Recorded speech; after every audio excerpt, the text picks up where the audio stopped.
We start with the city of Peoria experiencing its first homicide of the year. Yesterday, we reported on a shooting in Peoria's East Bluff. Now, that victim is now dead. WYZZ is your local election headquarters, and Democrats slamming former President Trump for comments he made during a campaign rally over the weekend. An investigation is underway after a deadly crash on Interstate 55 yesterday. State police told us 2 semis slammed into a car, killing 1 person inside. Behind me, they are planning to figure out where they're going to go, what they're going to do to make sure that everybody's okay. I'm going to take you over to the side here where we have a tree that's completely been taken down. And I can tell you this is definitely not the only one that's down. We've been here since 10 a.m. this morning. We're ringing these bells for the Salvation Army.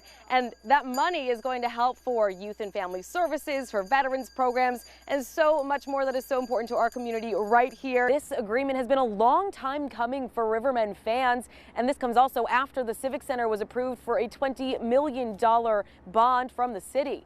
472 young women will be coming to Camp Tapawingo this summer to learn leadership skills, taking care of an animal, and patience. It's skills they'll take with them for the rest of their lives. 2 men were injured earlier. One we do know was shot in the head, and the other we don't know the extent of their injuries.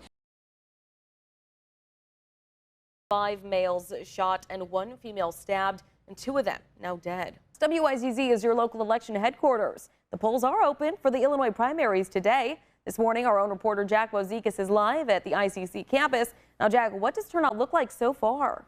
We begin in the courtroom where a Minnesota man will spend 80 years in prison for shooting and killing a Bloomington man in 2021.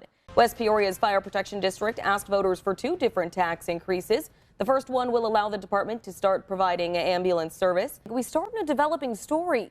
An investigation is underway into what caused a fire in the back of the Hy-Vee grocery store in Canton. While it will take several more years to rebuild, most of the island is open, and local businesses say what they need now is more tourists for an economic recovery. And what are some of those symptoms that people with measles could be facing? If you had to live with one SpongeBob character, who would it be? Never mind. Who would it be? Sandy all the way, because she's a scientist. I feel like we would get along pretty well. Okay. Mr. Krabs, because he has all the money. He won't be giving it to you, though. Yeah, I know he's a little cheap. He's very stingy. We've talked about naming a cockroach after your ex for Valentine's Day, but how about feeding your ex to the animals? For every wish we're able to grant, there's another child with critical illness waiting for theirs. That's what Make-A-Wish does, and it's impacted lives right here in central Illinois. William Lutz is a 5-year-old boy who was born with transposition of the great arteries. It's a condition where his aorta and pulmonary artery were switched in location. To fix the condition, he had open heart surgery soon after birth. And from that point on, he had some complications and kind of a slow process of getting better. He had some airway issues and some other things going on that made his recovery process a little bit more difficult.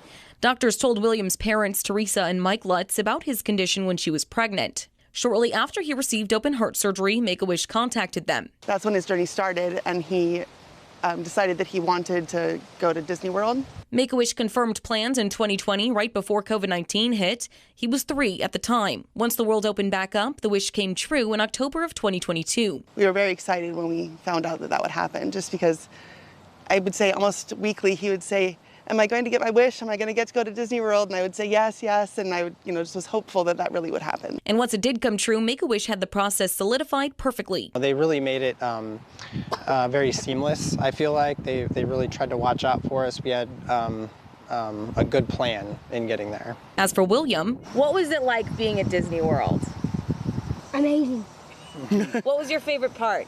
Tower of Terror. Now it's a memory they all carry fondly. After the trip, Make-A-Wish gave the family a Give Kids the World pass to allow them free or reduced entry into museums and amusement parks around the country. William just finished his first season of soccer, and his future outlook is positive. But the journey doesn't stop there, because everybody can make an impact on a child's life who's struggling with critical illness. By donating to Make-A-Wish or taking steps physically at the Walk for Wishes on October 15th at Donovan Park. To sign up, just go to the Make-A-Wish website.